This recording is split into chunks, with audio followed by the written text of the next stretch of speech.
ఆ ప్రభుత్వం తన పన్నుల్ని విస్మరించి ప్రభుత్వ రంగం నుంచి వీడు వ్యాపారం ఎందుకు అసలు నీకు? రోడ్లు వేయడం చేత కాదు నీకు, న్యాయం అందించడం చేత కాదు నీకు, నీళ్లు అందించడం చేత కాదు నీకు, విద్య ఆరోగ్యం అందించడం చేత కాదు నీకు, పరిశ్రమలు నడుపుతావా, వ్యాపారం చేస్తావా? నీకు ఎందుకు వ్యాపారం? ప్రైవేట్ రంగం అంతా కూడా మార్కెట్లోకి వస్తే సంపద అంతా కూడా వాళ్ళే కొట్టుకుపోతారు. విదేశీ పెట్టుబడులు మన దగ్గర పెడితే ఆదాయం మొత్తం కూడా ఏదో అరాకుర ట్యాక్స్ మిగతాదంతా విదేశాలకి తరలిపోద్ది అని జేపీ గారు. ఈ సినిమా గతంలో చూసాం మనం. 1991 నుంచి అలా జరిగింది. వాస్తవం చూస్తే సరిపోతుంది. 91కి ముందు దేశం ఎట్లా ఉంది, 91 తర్వాత ఎట్లా ఉంది? వీళ్ళంతా దేశద్రోహుల, ప్రజల మనసులు చెడగొట్టాం కాబట్టి.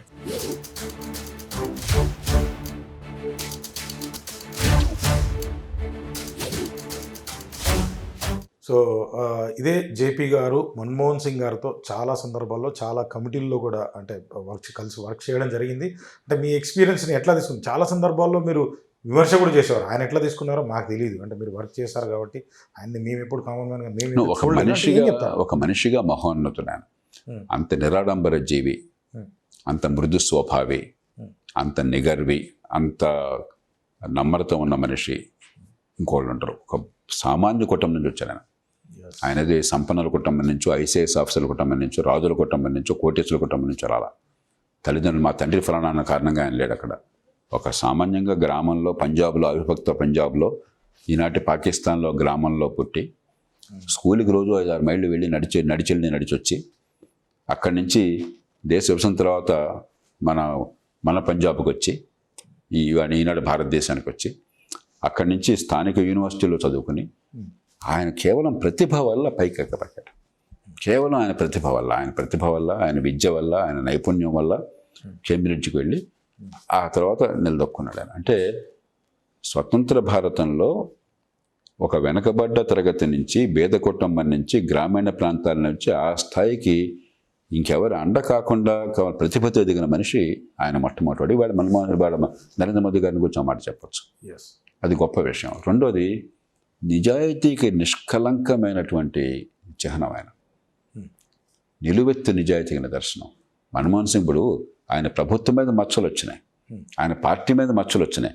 మన్మోహన్ సింగ్ గారు స్వయంగా అవినీతికి పాల్పడ్డాడు అన్నది ఆయన బద్ధశత్రువు కూడా ఆ మాట అనలేడు. అసాధ్యం అది. అంతటి చిత్తశుద్ధి, నిజాయితీ ఉన్న మనిషి, మృదు స్వభావి, ఇతరుల మాటలు వినే తత్వం అన్నది, చాలా కలుపుకుపోయే తత్వం. ఇది కాన్ఫ్రంటేషనల్ స్టైల్ కాకుండా. సార్ ఇక్కడే చిన్న డౌట్ సార్, ఆయన చాలా నిశ్శబ్దంగా ఉంటారు, అసలు ఎప్పుడు మాట్లాడతారనే డౌట్. ఈ సంస్కరణలు ఇవన్నీ ఎట్లా చేయగలుగుతారు? అసలు ఎవరితో అసలు కలవడం కూడా అంటే ఏం చెప్తారు? నాయకత్వం రకాలు ఉంటాయి. కొందరు నాయకులేమో గొప్ప నాయకత్వానికి గొప్ప వాక్చాతుర్యం కావాలి. ఆయన సహజ నాయకుడు కాదు. ఆయన ఆ మాట ఎప్పుడు చెప్పుకోలే. ఆయన చిత్తశుద్ధితో దేశం కోసం పనిచేసే మనిషి తప్ప సహజ నాయకుడు కాదు. ఒక అధికారిలాగానే పనిచేశారు ఆయన. ఆయన దూకుడుగా ముందు చొరవ తీసుకుని చేసే మనిషి కాదు, కానీ నిశ్శబ్దంగా పనిచేసే మనిషి. తప్పని పరిస్థితుల్లో పివి గారు రాజకీయాలకు తీసుకొచ్చారంటారా? ఏం చెప్తారు మీరు? ఇప్పుడు ఆనాడు ఒక సాంకేతిక నిపుణుడు కావాలి కాబట్టి ఆయన తీసుకొచ్చారు. రాజకీయంగా అనుకోలే. ఆయన ఆర్థిక శాఖ కార్యదర్శిగా పనిచేశాడు, ఆర్థిక మంత్రిగా అలాగే పనిచేశాడు ఆయన, ప్రధానమంత్రిగా పట్లాగా పనిచేశాడు ఆయన. ఆయన రాజకీయంగా అనుకోలే. ఆయన ఏంటంటే రాజకీయం అనేది సందర్భాన్ని బట్టి వచ్చింది అనివార్యంగా. కానీ బేసిక్గా ఆయన పద్ధతి, ఆయన తీరు ఏమిటంటే ఒక అధికారి, ఒక నిపుణుడు చేసే తీరు. ఆయన చొరవ తీసుకున్న ఉదాహరణకి నర్మదా గురించి చాలా కాలం ఈ దేశంలో ఆందోళనలు వచ్చినాయి. నర్మదా ఎత్తు పెంచాలా వద్దా, నర్మదా ప్రాజెక్ట్ రావాలా వద్దా అని. మేధా పాట్కర్ లాంటి సోదరు, నాకు మంచి సోదరు ఆమె, వాళ్ళంతా వ్యతిరేకంగా ఉద్యమం చేశారు. అది తప్పు నా దృష్టిలో. నేను మొట్టమొదటి చెప్తున్నాను. మనకి ఋతుపవనాలు ఉన్న దేశంలో, సంవత్సరంలో కొద్ది కాలం పాటే వర్షం పడే దేశంలో ఉన్న నీళ్ళు నిల్వ చేసుకోకపోయినట్టయితే మంచినీళ్ళకి కానీ, పొలాలకు కానీ, పట్టణాలకు కానీ మనం నరకం అవుతుంది. అవసరం అది. కాకపోతే ప్రాజెక్టు నిర్మాణంలో రైతులకు అన్యాయం జరగకుండా సమన్వయాన్ని పాటించాలంతే. అంటే ఒకరోజు మన్మోహన్ సింగ్ గారిని నేను కలిశాను. మరి ఆయన పిలిచారో లేకపోతే నేనే కలిశాను, నాకు గుర్తులేదు. సందర్భం నాకు గుర్తు రావట్లేదు. ఆయన నాతో మాట్లాడుతూ, జయప్రకాష్, నాకు 3 రోజుల నుంచి ఒక్క ముద్ద కూడా దిగలేదు, చాలా బాధగా ఉంది, భోజనం కూడా తినలేకపోతున్నాను. I did not even have a morsel of food in 3 days అన్నాడు. ఎందుకు ప్రధానమంత్రి గారు మీకు అంత ఆందోళన ఎందుకు కలుగుతుంది అన్నాను.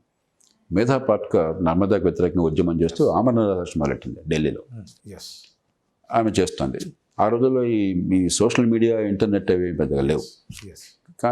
కానీ పత్రికల్లో మంచి అన్ని న్యూస్ పేపర్లో ఫ్రంట్ పేజ్ బ్యానర్ హెడ్లైన్స్ అవే.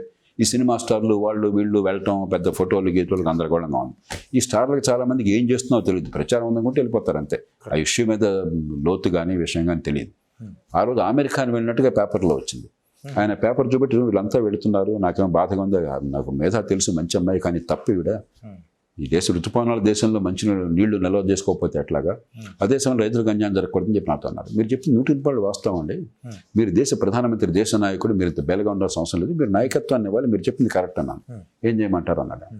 ఆల్ పార్టీ మీటింగ్ పెట్టండి, మీరు నాతో ఏం మాట్లాడో అదే మాట వాళ్ళకి చెప్పండి. అన్ని పార్టీలు అంగీకరిస్తే నాకు ఏమాత్రం అనుమానం లేదు. రాజకీయ పార్టీలకు ఇంగిత జ్ఞానం ఉంటుంది, ప్రజలకు ఏం కావాలో వాళ్ళకి తెలుసు, వాళ్ళంతా ఒప్పుకుంటారు. వెంటనే మీరు దేశాన్ని అడ్రస్ చేయండి, మొత్తం అన్ని టీవీ ఛానల్లో మీకు లైవ్ టీవీ ఇచ్చేస్తాయి, దేశ ప్రజలకు అర్థమవుతుంది మీరు చెప్పింది ఏమిటో, 24 అవర్స్లో పరిష్కారం అయిపోతుంది అని చెప్పంటే ఆ చొరవ తీసుకోవాలి. ఎందుకంటే ఆయన నాయకత్వ స్టైల్ కాదు. అలా కాదు, మీరు నాకు సాయం చేయాలన్నారు ఆయన. ఏమిటన్నాను, మీరు ఒప్పుకుంటే నేను కమిటీ వేస్తాను, మీరు ఒప్పుకుంటే నేను వేస్తాను, మీరుంటే ఆ కమిటీకి న్యాయం జరుగుతుంది, వేగంగా పని జరుగుతుంది, దేశ ప్రజలు నెరవేరుతాయి. సుప్రీంకోర్టు ముందు ఒక కేసు ఉన్నది, డ్యామ్ హైట్ పెంచాలా వద్దా అని చెప్పని, ఆవిడ ఉద్యమం డ్యామ్ హైట్ పెంచొద్దు అని చెప్పని, మీరు కనుక వేగంగా మీరున్నట్లయితే వేగంగా జరుగుతుంది ఆ పని, న్యాయంగా జరుగుతుంది, వేగంగా రిపోర్ట్ ఇస్తే రిపోర్ట్ సుప్రీంకోర్టు ముందు పెడతాము, వాళ్ళు చేసేస్తారని చెప్పాను. నేను నవ్వేసి, మీరు నాయకత్వ స్థాయిలో చేయకుండా ఇది చేద్దాం అంటున్నారు, మీరు అలా చేయాలంటే తప్పకుండా చేస్తాను, నా బాధ్యత, కానీ ఫస్ట్ ప్రిఫరెన్స్ మీరు నిజంగా టేక్ ఛార్జ్ అని చెప్పాను. కాదు ఇలా చేయండి అన్నారు, అలా అయిపోయింది. వెంటనే ఆయన కమిటీ ఏర్పాటు చేశారు. వికే షంగులు అని చెప్పని అదివరకు సిఏజీగా పనిచేసిన ఆయన చైర్మన్గా పెట్టి, నన్నును జీకే చెడ్డా అని చెప్పిన వైస్ ఛాన్సలర్గా ఉన్నాను. ఆయన్ని దాన్ని మెంబర్గా పెట్టి 35 రోజుల్లో మేము ప్రతి కుటుంబాన్ని సర్వే చేసి ఒక నివేదిక ఇచ్చాం, డ్యామ్ హైట్ పెంచాలి అని చెప్పని. సుప్రీంకోర్టు వెంటనే ఆమోదించింది. మీకు గమనించలేదు, అప్పటి నుంచి ఇప్పటిదాకా మళ్ళీ నర్మదాకు వచ్చే అజిటేషన్ లేదు. ఎందుకంటే ప్రతి ఇంటిని సర్వే చేశాం, ఇంకా మళ్ళీ వాస్తవాలు ప్రజల ముందుకు వచ్చేట్టు ఏర్పాటు చేశాం. కాబట్టి ఆయన స్టైల్ ఏంటంటే నాయకత్వ స్టైల్ కాదు, ఒక సమర్థులైన టెక్నోక్రాట్గా బ్యూరోక్రాట్గా పనిచేసే స్టైల్ అయింది.